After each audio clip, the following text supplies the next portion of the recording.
everyone, it's Mia. Welcome back to my channel, and today obviously as you can see we are in the kitchen and we're going to be baking today. So a bit strange, I know, but a lot of people wanted to see it. I don't know why, don't ask, but I put a poll up on Instagram and you all wanted to see it, so here we are. And today we're going to be baking banana bread, as you saw from the title. And we also have a special guest on my channel today, which is going to be my dad, who will come on over in just a minute. But I just wanted to do the intro to get it out of the way and let you know that if you do enjoy this video, please remember to like, subscribe and hit the bell to make sure you miss none of my future videos. I post every Wednesday and Sunday at 8:30 PM, so be sure to tune in for that. And if you do enjoy these cooking with me videos, please let me know. I can do plenty more, especially now that we're in quarantine. I've been baking quite a lot. If you've got any suggestions, just comment down below, or be sure to follow me on my social media, which will all be linked down in the description box, so be sure to check that out before you leave in. And without further ado, I'm just going to get my dad in and we're going to just get set up and we will get straight into this video.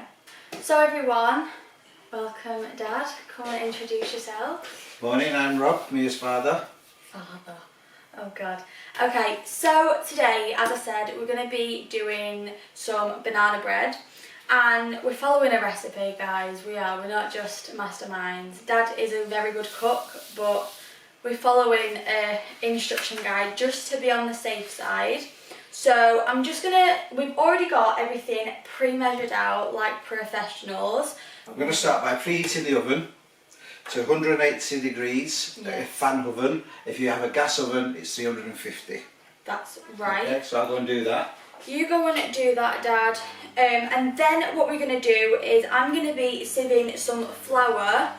So what we need is 250 grams of all-purpose flour, and then a teaspoon of baking soda, a pinch of salt, and then half teaspoon of ground cinnamon. So I'm going to be sieving the flour into my bowl and then mixing those ingredients together. While Dad, you can mash I'll mash the bananas. I'll have the good job. Because you have strong arms. Okay, so here is my 250 grams of flour. And then I've got my little salt, which I'll just add a pinch of. I've got my baking soda here. And then I've also got my cinnamon. So I'm just going to be simply passing I'm going to get the sieve first. And then I'm going to pass these bananas to you, Dad. All of them, yeah? Yeah. So the ingredients say to use 4 bananas, but we only have 3. It's fine. One's a very large one. Yeah, it says they'll be fine, they'll be fine. So you can mash them into there with a fork. Here you go. Thank you. And I'm just going to be sieving the flour into this to start off with, just into this large bowl, just so it's very smooth, because we don't want clumps of flour, do we? So start off always by sieving your flour. Now I'm going to be honest, I've never tried banana bread, but I feel like everyone is baking it at the moment, so I thought I'd join the trend, to be honest. Have you ever had banana bread, Dad? No, I haven't actually. It's not one of my favourite things. Right. I love bananas, but it's not something that I have in a meal. Now I'm going to just dip in my cinnamon, make sure I've got all of that in there, and then of course my bicarbonate soda. And then I'm also just going to add a pinch of salt. So here is my salt, and just a little pinch, just like that. I'm going to put that to the side just in case we do need more. But I'm just now going to take my whisk and start whisking this round. I'm just going to mix this all together. God, that doesn't look very easy, that. It isn't, that's why you give it me. So that is nice and whisked now. As you can see, it's all very smooth. There's no bits, and of course the flour is still all nice and sieved and nice. Dad's still just mashing away at those bananas, but I'm just going to be putting this to the side for now, and we'll get back to that in a little while. But what we need to do now is add the butter and the sugar to the mixer, our KitchenAid. So for this you need 115 grams of butter, unsalted, and this is just chopped up nicely, softened just slightly, and then we're going to use 150 grams of sugar, so either light brown or dark brown, it doesn't really matter. This is dark brown, isn't it? That's a Calvados sugar, that, yeah, a dark brown Calvados. That's what it is.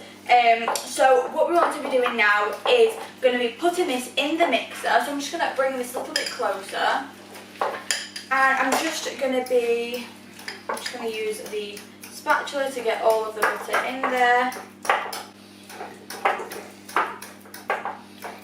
And it says to use either a whisk or a paddle attachment. We have both, so we've opted for the paddle just for the sugar and the butter mix. So again, I'm just going to be pouring this in there like that. And what speed does it say to go on? Low. Low? Put it on a number 2 to start with. Right, put it on number 2 to start with. So Your bananas need to be mashed up just like that, not too coarse and not too soft. yeah, I don't know if you can hear that properly, but we'll repeat it in a minute anyway. So now that the butter and the sugar is nicely mixed together, we're going to add eggs. So it's 2 eggs to add, and we kind of made a slight error. It says to add them one at a time, but you know. You can still add one at a time. Not really. Can you? With a spoon, just add one at a time, though, wouldn't it? Should I just split it with like the spatula? Yeah. Right. I know it's not going to work, that is it? It is, yeah. Oh, There we go. So first egg's going in, we're going to beat it, and then we're going to add the other egg. Once that is nicely mixed together, that is the word, we're going to start adding the yoghurt in. You need 80 grams of plain yoghurt. You can Natural use Greek, yoghurt. anything, as long as it's plain flavoured, that's fine. You can also use sour cream as an alternative, but we're using yoghurt today. So as I said, I'm just going to put this on a mix now. On a low speed to number 2. Dad likes to go up in speeds by 2, don't you? 2 settings at a time. 2 settings at a time, so it's nicely mixed together. It's just professional. So I'm going to beat this first egg and then add the next one. So that's pretty much mixed now, so we're just going to start adding the yoghurt in. I'm going to start on a low speed again, are we? Low speed always. Always start with low speed, otherwise what? Otherwise it will start blowing everything out of the bowl. Yeah, and then you get it everywhere. It won't be pretty, will it? So should we just apply it all? Apply it all, yeah. So now we're going to just start by slowly just beating this. So here we go. We are now going to just scrape whatever's on the paddle attachment off, just to get it all down there into the mixture, because we're going to be changing the attachment now, aren't we? Yeah. To a whisk, because we're going to start adding the dry ingredients now. So, and then there's still, it's all nicely mixed, but there's, you know, some left on the side, some residue. So I'm just going to be scraping all that down. And I don't know if you saw because I think I will have sped that part up, but we did add just a dash of vanilla essence to the mixture while it was mixing. Just letting you know in case you missed that. What you're going to do now, take it off. Yeah. Get all the ingredients from the side, make sure it's whisked at the bottom, got everything from the bottom. And just all mix it again. And you were saying, obviously you couldn't hear, but the reason that we speed it up and up and up is because the paddle or whatever attachment you're using will then really hit the sides, so it'll get the better mix and it'll just make it a lot easier, won't it, really? Yeah. You won't have to do as much extra mixing. What we'll do now, we'll put it back on the machine with a paddle. No. Sorry, with the whisk. With the so whisk. this is our whisk attachment. Make sure everything's off the bottom and off the sides. Get another whisk, then we'll take it off again. So should I apply a little bit now? No, whisk that first. Right, so we're going to whisk it first and then start gradually adding a little bit of flour, just little by little, yeah? Yeah. Okay, let me just pause that for a moment. We're actually going to be applying the bananas first, not the flour. So we're going to start gradually applying the bananas, and then after that we'll do the flour. Okay, so... Like the blind leading the blind. Sorry. It's our first time making banana bread, okay? It is. So, give us a bit of credit. So yeah, we're just going to be starting this all over again and adding the bananas gradually, not the flour. Lift it first before you put the bananas in. Why? Because you want to get it all in. So put them all in at once? Yeah. Right, okay. So we're going to do that, not adding the bananas gradually, we're just going to add them all at once. So, oh god. Do you want me to do it? Yeah. Oh, I've got banana on me. It's hard to, like, well, yeah. It's hard. That will do. So as I said, we're just going to start mixing this all together. Remember, just going up little steps at a time with the speed, so 2 at a time as we like to do it. So let's go with that. Okay, so that is really nicely mixed now. So all the bananas are mixed in with the mixture.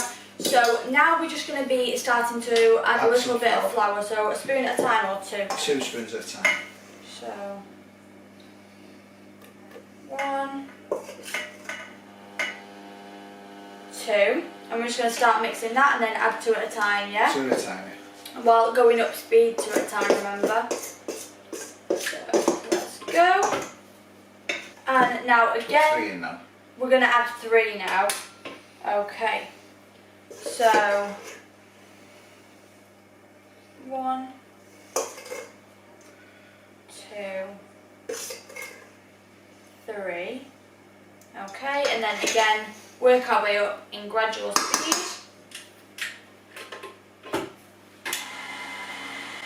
So it's starting off very slowly as usual.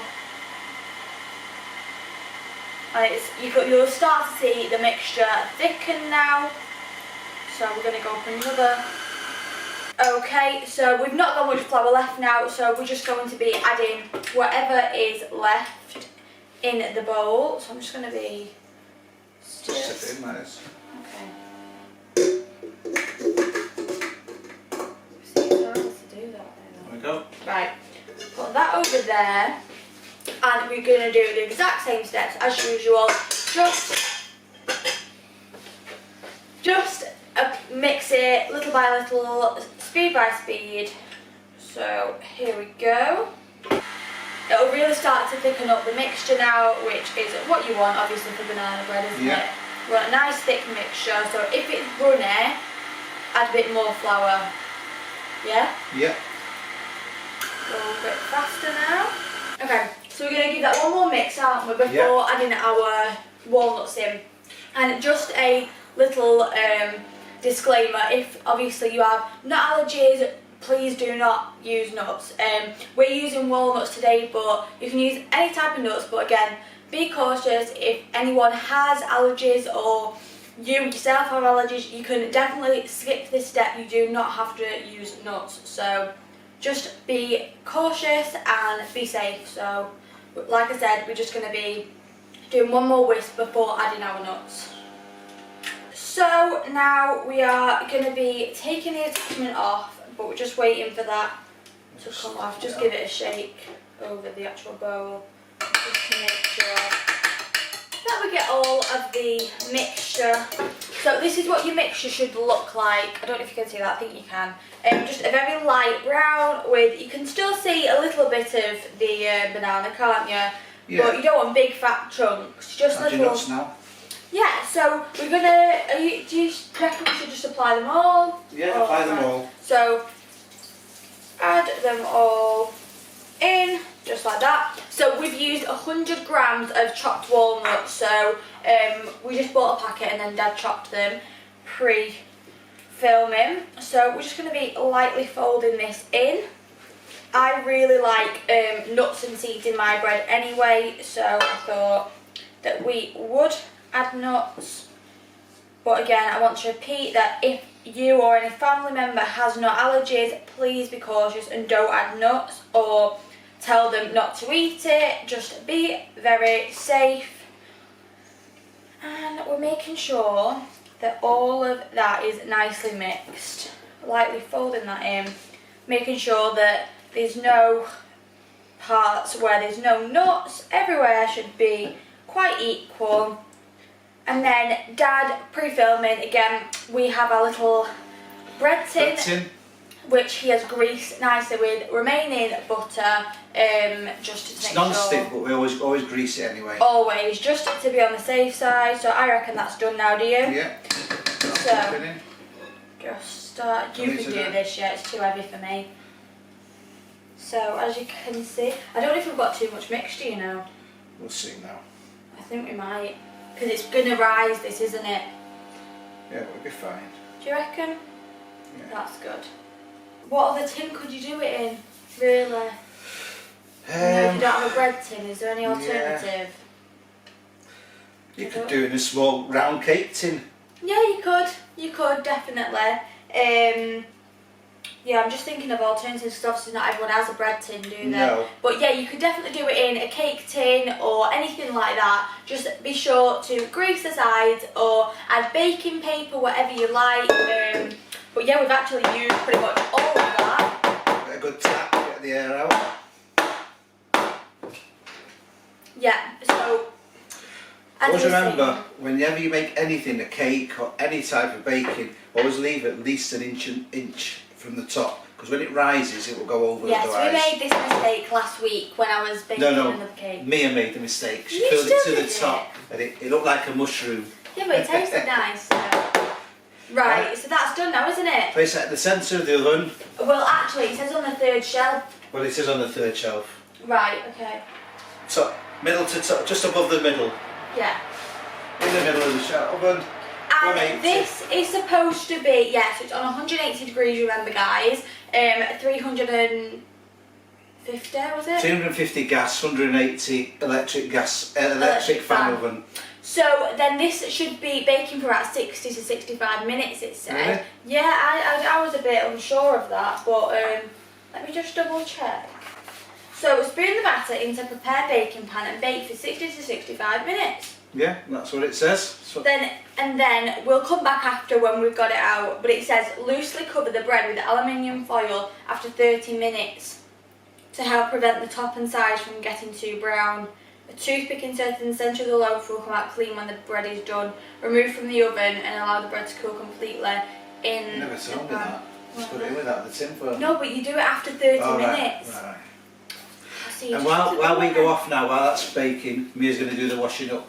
Yeah, that'll take me 30 minutes. So, yeah, I'll come back in 30 minutes when I've done all the washing and we're going to put some foil on that and then we'll be back when it's done. So, yeah. See you soon. See you then. Okay, so the bread has been in for just under half an hour now, but we noticed it was starting to get slightly brown on top. So we've decided to take it out just early, just to prevent any burning. So as you can see, we've just got some tin foil. Be careful, folks, because the tin is hot. Yeah, hence why Dad's doing it. Got asbestos hands. So just lightly covering it, not making sure that, you know... Not too tight, not too tight, so then it'll... But just making sure it's nicely covered. Yeah. Put it back again. Make sure you got it back into the oven. And that's going to be in the oven for another 30 to 35 minutes now. So we're just going to be, after about another 30 minutes, you can check by sticking a toothpick or a skewer, that was it, through the centre, and if it comes out clean, then that is how you know it's ready. So we'll be back for that in just a little while. So as you can see, we've now taken it out. Have you tested it yet? I'm just about to test it now. Yeah, we need to test it. It has been in for an hour now. And like I said, it did say an hour to an hour and 5 minutes. Skewer. Skewer. It's not a cake, it's a bread. Middle. Out. Clean. Perfect. Clean as everything. You know, as you can see, it's nicely risen now. Obviously, when we did put it in, like we said, we left about a centimetre or two. So it has risen very nicely, which we're very happy about. But this is all nice now. Should we... Now we need to leave it to rest for 10 minutes so that it cools down. And then we're going to put it on the rack. Come back in 10 minutes, cut around the edges, make sure it's not stuck anywhere, tip it upside down. We'll show you anyway. Yeah, so we'll be back in 10 minutes. Just remember to leave it to set in place just so it doesn't lose its shape and it doesn't go hollow. No, just so it Just to doesn't cool sink down. really. Because it's still tacky, don't forget. Yeah, so we're just going to leave it to cool, and once it's cool, not too hot to touch, we're going to be putting this on the rack, which we'll be back to do in 10 minutes. See you soon. Okay guys, just a quick note also, we did have a little bit of mixture remaining, so we decided to put it into a little jar, just like a little pot, you know, and we thought we'd just bake it. So that's ready now, and it's cooled obviously a lot quicker than this because it's smaller. So that's come out really nicely, and as you can see, just a really nice little, just a little taster that my mum's probably going to have now. You can see all the marbling, the nuts, bananas all mixed together. Lovely soft texture. Nice and on both bouncy. sides. Bouncy, beautiful. Very nice. I think we should taste it, Mia. What do you think? Yeah, should we have like a little, we'll cut this in half. We'll have half each. Okay. Oh, go I'll on. have the small right, half. okay. Nice. You get all of yours? Yeah. That's really nice.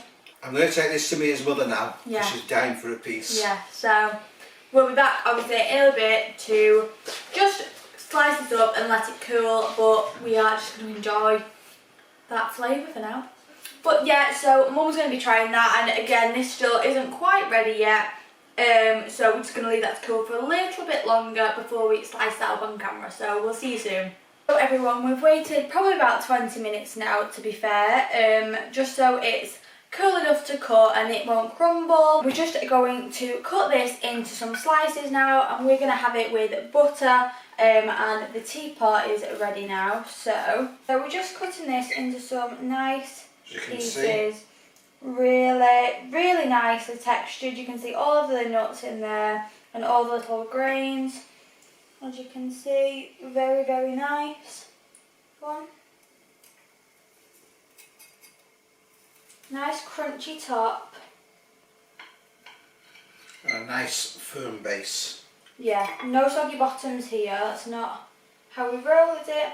And as you can see now, in the centre, just really nice. Still got that nice bouncy texture, but obviously it's a lot more dense. And you can see all the nuts here, little bits of the actual banana, and all the sugar granules just in there. So we're very happy with this. Let's just going to be buttering that on and just trying a piece for you now. Obviously, as you can see now, we've got some nice little bit of butter on there. And it is a very nice firm bottom. It is still slightly warm, but I couldn't wait anymore, so. Cup of tea. Very yummy. Very yummy. With butter, it's really just, I don't know, obviously it's a lot more buttery, but I don't know how to explain it. It just has this really nice creaminess almost. That's really delicious. You know, like to anyone that even doesn't like banana, I'd still recommend this for you because it's not, you know, it's not hugely banana-y, so like the flavour does come across, but it's not too strong and in your face. Just like a nice undertone, and obviously you've got a bit of the cinnamon in there, which gives it that nice sort of spice, and then you've got the crunch of the walnuts, which you can also taste. So if you've never tried banana bread, definitely try this, or if you've tried it before and you want to give it a try, definitely follow this recipe because it's worked out fabulous for us. As we've said, we've never made this before. This is the first time making it. It was really easy recipe to follow, so sure to check that out if you want to make it. But we're going to leave it here. Obviously, we're going to enjoy this as our little lunch bite. Beautiful. If you have enjoyed this video, please remember to like and subscribe. And remember to hit the bell to make sure you miss none of my future videos. I post every Wednesday and Sunday 8:30 PM, so be sure to tune in for that. And if you enjoyed this cooking video with me and my dad, as I said, my dad's a really good cook anyway. He's Italian, so we cook pasta and everything. So if you'd like any more recipes or anything like that, we can definitely come back and do some more cooking videos, especially while we're in quarantine. help you. And the Italian recipes are my recipes, Yeah, not other book. all Dad's recipes are Dad's recipes, so if you want some of those, please let me know down in the comments or on my Instagram. Again, if you're not following my Instagram already, everything will be linked down in the description box, so be sure to go and give me a follow. But that is all for today. Thank you for my dad to coming on and helping me out, because it has helped me, I'm not going to lie. So a big thanks to Dad, shout out to you. So we'd just like to say one big last thank you for watching, and hopefully we will see you very soon together, and I will see you all in my next video. And enjoy. Yes, Bye guys.